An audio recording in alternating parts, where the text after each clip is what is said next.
Hey guys, it's Rose's Randoms. Welcome back to my channel. And this is going to be part 3 of the review of The Silent Sister by Diane Chamberlain. So let's get into it. So we left off with Jade/Lisa saying to Celia, her partner now, a bunch of things that she says that she didn't even tell her father. We are not privy to what those things are. So when you fast forward back into the present with Lisa, she is at the Kyle's residence where she is now giving them the cigar stuff that her father left them. And as she's leaving, Tom Kyle says to her that that sister of yours is not dead. And so obviously Riley is taken aback by this because she's like, what do you mean she's not dead? And so at some point, Vernice, Tom Kyle's wife, swings by Riley's house while she's about to go for a run. And Vernice tells her to get in. And so Vernice tells her a bunch of stuff. She tells her that Riley's father, Frank, and her husband, Tom Kyle, used to work together for this big company. It seems like it had to do something with the witness protection program or something along those lines. And Tom got involved with a client, apparently, so he cheated on Vernice. And because of this, Tom Kyle actually felt like he owed Riley's father. And so Riley's father used this to get Tom Kyle to help him get his daughter to escape. We also find out that the reason that Vernice believes that Riley was adopted is because one day at a function that they were both at for their husband's work, Riley's mother stated to Vernice, because Vernice and Tom Kyle had trouble conceiving and, having children. She mentions to Vernice that they just adopted. Adoption is a wonderful option and that they're grateful that they were able to adopt such a wonderful little girl, that little girl being Riley. Riley, of course, still does not believe this. However, she eventually finds out that this is in fact true because at some point she speaks to Jeannie, and Jeannie tells her, well, that time that they said that your sister went and found a new teacher, well, that time is because she was away, and people thought that she went and found a new teacher, and when she came back, she wasn't great at playing the violin. Actually, she had went to stay with me, and she was pregnant with you, and that's why she was hiding out with me. And when she came back, they waited a while so it wouldn't look like she went away because she was pregnant. It wouldn't be too obvious, and your parents adopted you. And so she goes to Danny and she tells him this, to which he has some remorse, but he still is very resentful of his sister. He almost doesn't really care. It's like he feels bad for Riley, but he still doesn't care for Lisa/Jade. I'm sorry, y'all, I am forgetting a very important part. While she was in the car with Vernice, Vernice says that my husband has a proposition for you, and that proposition included, because remember, Riley's father left the deed for the RV park to her and her brother to do with it what they please, ideally for them to sell it and for them to get the money from it. However, Tom Kyle says that, if you sign the property over to us, I'll tell you everything I know, including where Jade is, and you'll be able to find her. And so because of this, Riley actually goes to the person who read the will for her, and the lady is like, are you sure you want to do this? Because usually people in your circumstances, they're doing this because they're giving something away as a gift, or they're doing it because they feel very pressured to do it. And if that's the case, I advise you not to do it. And Riley just brushes it off. She's like, you know what, whatever, I'm gonna sign this thing over. and like you can call the people and tell them I'm signing it over, because she just wants to learn more information about her sister. And so she goes to the Kyles, right? And she's like hoping to find out more information. And essentially Tom Kyle tells her everything about what happened that night, about how he helped, how he took her to Philadelphia, and how she is possibly in Virginia at this time. And Riley is upset because she's like, that's all you have for me? Like, you don't even know where she is right now. You have no idea where she is, yada, yada, yada.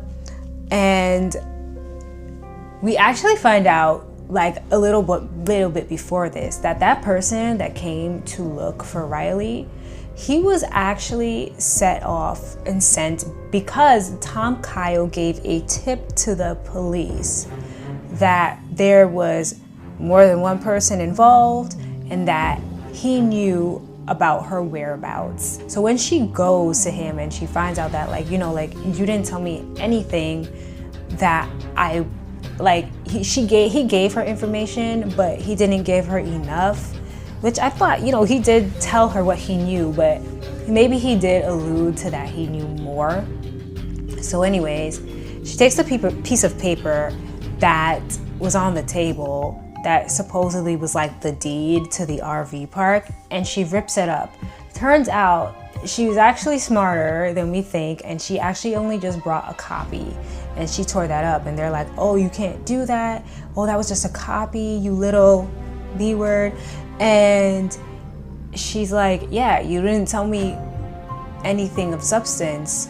And so when she gets in the car, she calls the lady and tells her to call it off, hoping that they'll be able to call it off. And I'm assuming they are, or she was able to call it off. We don't really get an update on that, but I'm assuming, you know, it went through.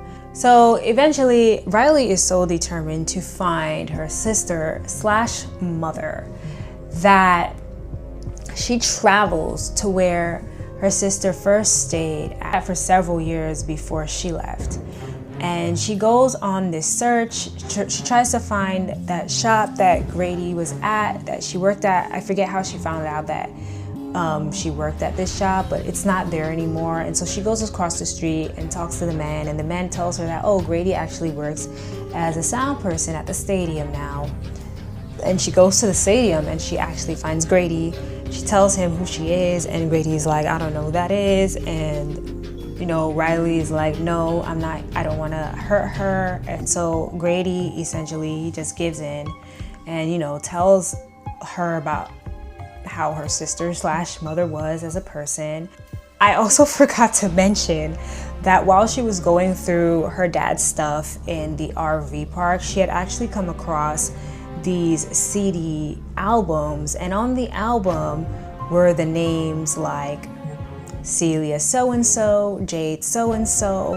And so we as readers know that, oh, this is her sister slash mother, but she didn't know yet who it was until she went back and she looked at these albums and she realized, oh, because at this point she knows that her sister had changed her hair. She knows that her sister had actually just ran away.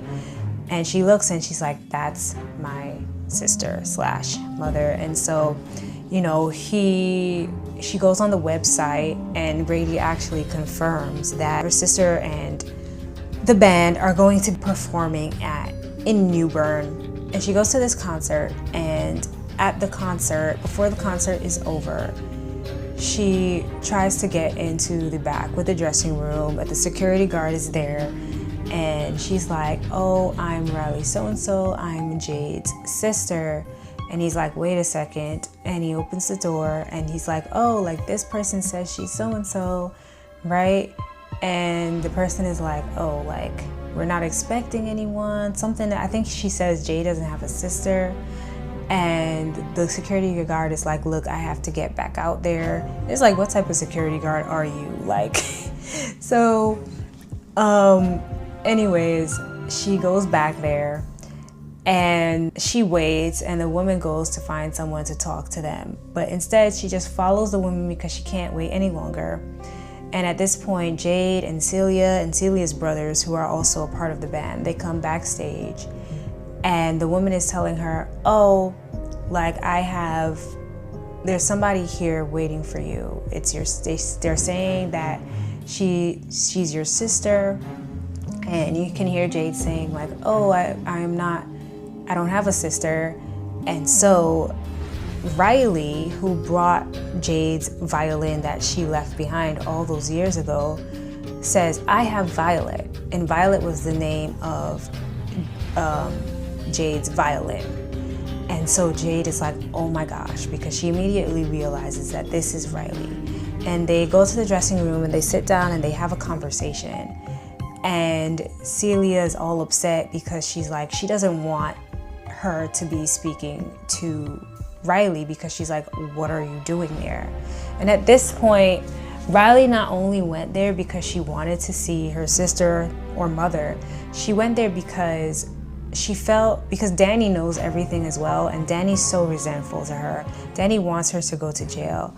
And Danny essentially doesn't care that this is her mother, so she pretty much wants to also warn them. But Celia almost doesn't care. She doesn't really believe this, but Jade convinces her to let her talk to her daughter.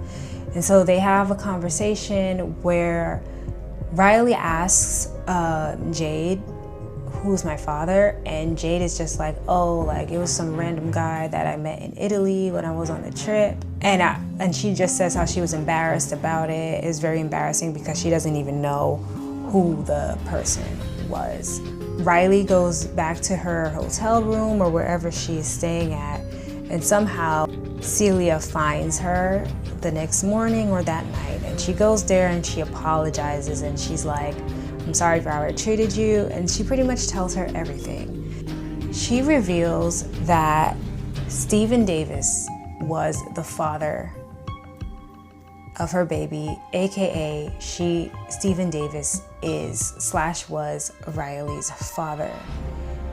And so this actually ties into Riley earlier breaking up with this man because he had, a wife and kids. Because Stephen Davis actually also had a wife, and they were trying to have children at the time of his death. So funnily enough, he essayed Jade, who didn't think of it as that when she was at that age because she was naive. And she had his baby, which he couldn't have a baby with his wife. And so it ties in because it's like, oh wow, like Riley was in this relationship with this man willingly, and then her mother was essayed by a man who she did not want to be in a relationship with and ended up having his child. And so this is a shock to Riley, but she takes it pretty well. Celia goes back home, and we find out in the next chapter that Riley has gotten into some car accident, and they all go to the hospital to see her. She calls Danny. Danny comes to see her in the hospital, and of course he meets Jade there. He doesn't really acknowledge Jade at all, but he also tells Riley that he is not gonna go to the cops about Jade. He's not gonna ruin her life, but he does say to Jade as he's walking out that this is going to come back to haunt you, even if it doesn't come from me. It essentially ends at that, and then in the epilogue, we see that Riley is getting to know her mother more, and to Jade and Celia's family and friends, Riley is just a daughter that she had given up for adoption, and Riley lost her adopted parents and she decided to look for Jade, and now she is pretty much living very close to Jade, getting to know Jade and her family in the process. And yeah, it's a happy ending all around. It's it's funny because the book doesn't really seem like it's all that like interesting. It doesn't seem like it has a whole lot of like oomph to it, I guess. But like, I liked this book because it was very well paced. I felt like, though I could see the twists coming, they were very well written. I liked being able to tie in with something so very my minuscule from the beginning of the book, like her being in a relationship with a married man, like, because it was so irrelevant in the grand scheme of things, but when you look at how it kind of ties into it, I thought it was kind of interesting. I saw the twist about Stephen being the father kind of coming from a mile away, to be honest with you, because I didn't think that she really murdered him just because of her not being able to get into Juilliard because of that. But yeah, guys, like, so that's the book. I think I'm gonna give this book a 4 out of 5. Yeah, I'm gonna give it a 4 out of 5 because it was an easy read. It was easy to follow. I enjoyed it. I wouldn't say it's like my favorite book. However, I really did like the book. So guys, yeah, that is the tea for the book, guys. That's the review.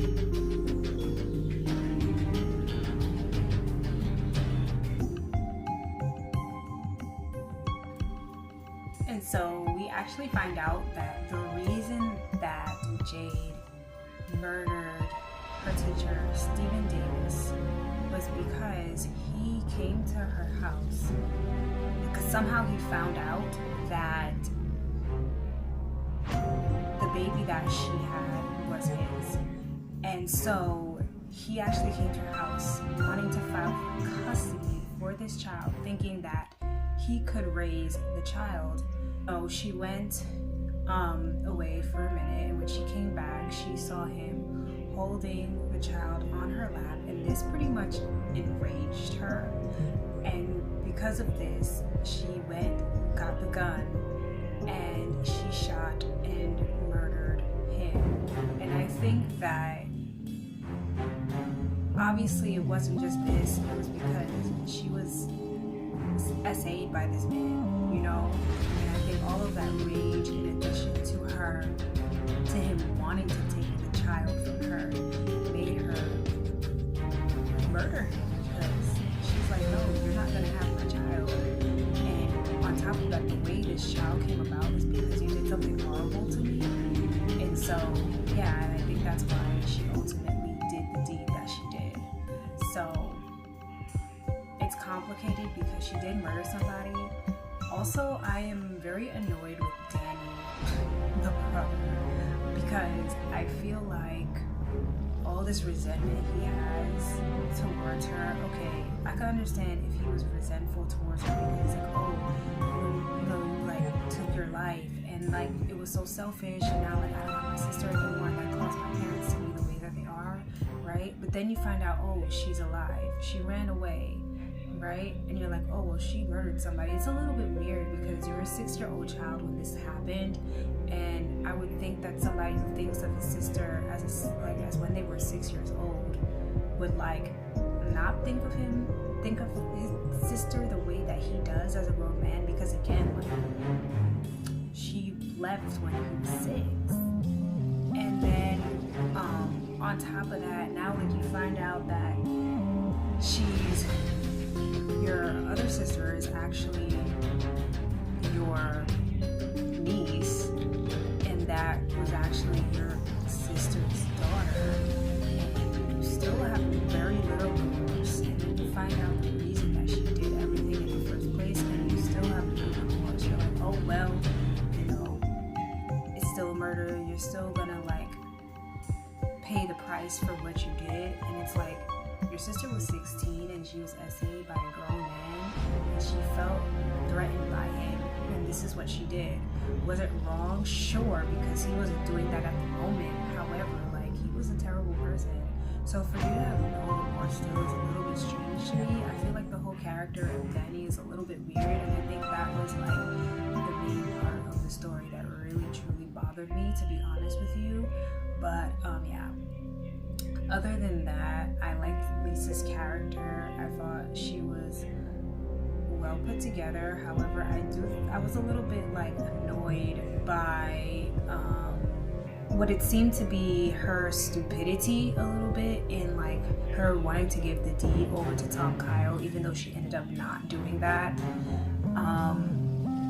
The sister Jade / Lisa, I really had no issue with her character. I didn't like Celia at the end because she was actually like extremely rude towards Riley when she knows who Riley is, and she knows that Riley was a baby and really has nothing to do with anything, and didn't even want her to speak. And it's like, I get that you would be defensive and protective, but at the same time, it's like she left her family years and years ago, and it's weird to think that the family would come back to want to put her in jail.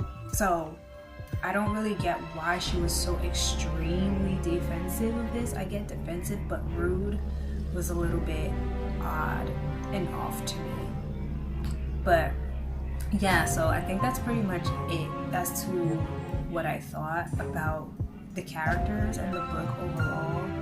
I did think that Jeannie was kind of insufferable in the beginning, but towards the end, it wasn't very like prominent, or so I didn't necessarily mention it too much. But towards the end, she did start to rely on Jeannie more, and Jeannie actually became the person she trusted in the most, which I thought was very interesting. Because, I guess because Jeannie ended up telling her all of this stuff and felt like she was the only person that was telling her the truth, and this is why she pretty much trusted her more than anybody else. And I'm trying to think of who else. Christine, the daughter, I didn't care for her. There was a point where like Riley almost thought that she was Christine's daughter. However, it didn't really make sense. But I could see it. However, it turned out not to be the case. And that's pretty much why Jeannie ended up telling her what really happened in terms of Lisa staying with her while she was pregnant. But yeah, that's my thoughts on the story, guys. So if you liked this video, please give it a thumbs up, comment down below what you thought about this book if you read it, and what you thought about the book as a whole based on this review, if you care to, and subscribe to my channel, guys. Okay, bye.